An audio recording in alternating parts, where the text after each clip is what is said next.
Welcome back to the Dividend Diplomats YouTube channel. You got your boys here, Lanny and Bert, the Dividend Diplomats. The beard is growing out, and we're just trying to keep analyzing dividend stocks on this channel. So today, we are going to talk about a stock that we hold that's been lagging the market. It hasn't been a part of the big market rebound we've been seeing. Question is this 3.37% dividend yielding stock a stock to buy right now? Well, before we do that, jabroni, smash that subscribe button. Give Bert the Herd and I a nice thumbs up. Welcome back to the channel, guys. Another dividend stock analysis. You'll find out that we do update a lot of the dividend stocks we analyze. Stock prices change, earnings change, and metrics essentially change. So we want to always bring you the chance to find an undervalued dividend stock that could fit in your portfolio. Both Bert and I own this stock here, and they've been growing their dividend for better part of over a decade. That's right. And also, too, if there's other stocks you want us to cover, throw them there in the comment section below, whether it's a full video, a short, or even a tweet that shares some metrics and our thoughts. We will happily start covering other ones, too, that the people want that may not just be inside our portfolio. That's right. And Bert, this company, obviously, earnings, we're still at the tail end of earnings releases right now. The stock is down 5%. They're back below what, $50 a share now. They were a little bit higher than that recently, but they're back below that. We have a pretty safe payout ratio here, but the earnings results were kind of mixed. That's right. So who are we going to talk about today? We are talking Cisco, ticker symbol CSCO. What's interesting about this company is they are down 5% over the last year. They're up nearly 3% over the last 52 weeks, but they just haven't gotten all those gains that other companies in the stock market's gotten, especially in the tech sector. So when you're seeing a lot of green in your portfolio and you see a stagnant Cisco, you know it's going to catch our attention for the time to buy. And you know, Lanny, you're right. The earnings release was what's interesting. Their last earnings release was February, so they'll have one coming up here in a couple weeks or so.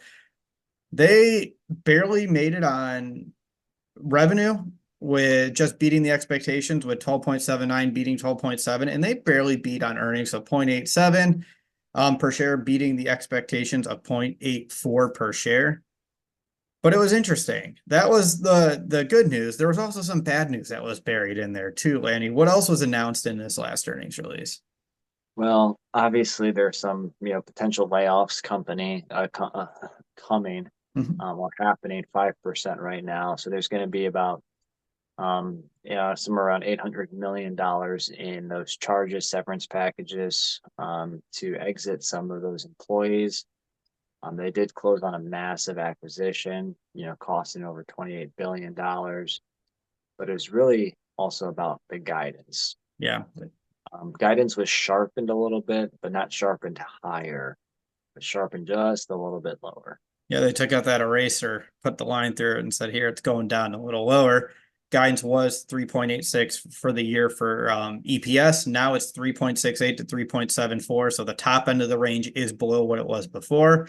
Revenue was expected to be 54 billion, now 52.5 billion. So both came down a little bit. And we'll keep an eye on this, especially with the earnings per share when we run it through the screener to see what could be the potential impact and why we may or may not be worried about that slight decrease in the earnings per share guidance range. So guys, do you own Cisco stock? Let us know in the comments. We've owned them, gosh, probably going on almost 10 years, I would assume, with Cisco. Man, we're just these aged and mature dividend investors over here. How long have you guys been investing as well? Let us know. Tag that with your comment if you own Cisco stock or not. Yeah. But yeah, let's run them through the DD, but we're going to focus on the metrics. That price to earnings ratio less than the S&P 500, that dividend payout ratio less than 60%, that history and track record of growing dividends. Because guys, on this channel, it's about growing your income steadily year after year without having to lift that finger. And then we'll dive into that dividend yield as the bonus metric. Brother Bert, hit him with the sweet chin music. All right, that price is 47.49. Earnings per share are 363 for analyst expectations. So analysts are even expecting below that guidance range there, which I thought was interesting. We use Seeking Alpha, at least I do, and this one I'm pulling in the average earnings estimates. The P/E ratio is 13.08, so about half the S&P 500. Hmm. Hmm. Hmm. Interesting. So lower than the S&P 500. Hmm. Hmm. Okay, good. Yeah. Let's talk Dividend payout ratio. payout ratio. Yeah, let's do it. $1.60 per share per year for big old Cisco. No, not to be confused with that punk song. Had to make a reference there. But they recently increased that dividend too, just a couple months ago, from 39 to 40 cents, guys. So 44% payout ratio, safe.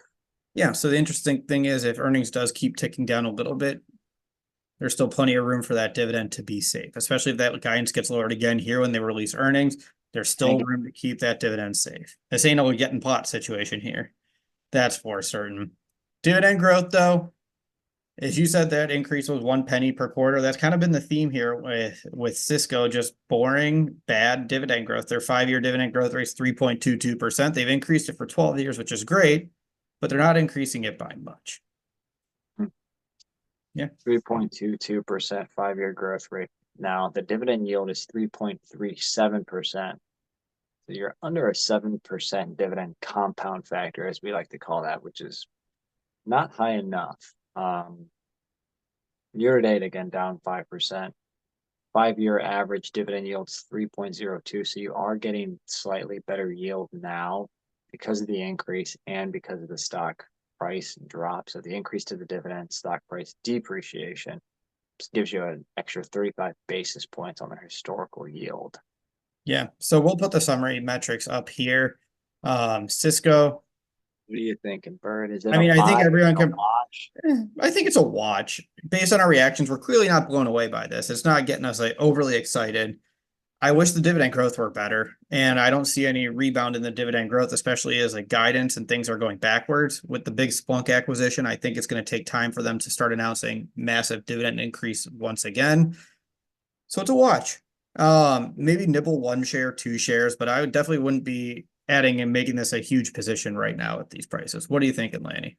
Yeah, I mean it's a watch, especially if there's possibly declines in revenue year over year. You typically don't want that in a company. You don't want the top line to go down. Um, so we'll have to see. They've always had historically a decent trend upward in earnings per share, but this year could be a tough year for Cisco, it looks like, from growing earnings per share. Yeah, so everyone let us know what you think about Cisco. Are you liking them at these prices? Are you buying, watching, or if you're holding Cisco, are you selling that stock right now? Let us know in that comment section. Guys, if you haven't, subscribe to this channel, like this video. Oh, Bert, you're either with us or you're against us, Jack. That was B and L from the DD, over and out.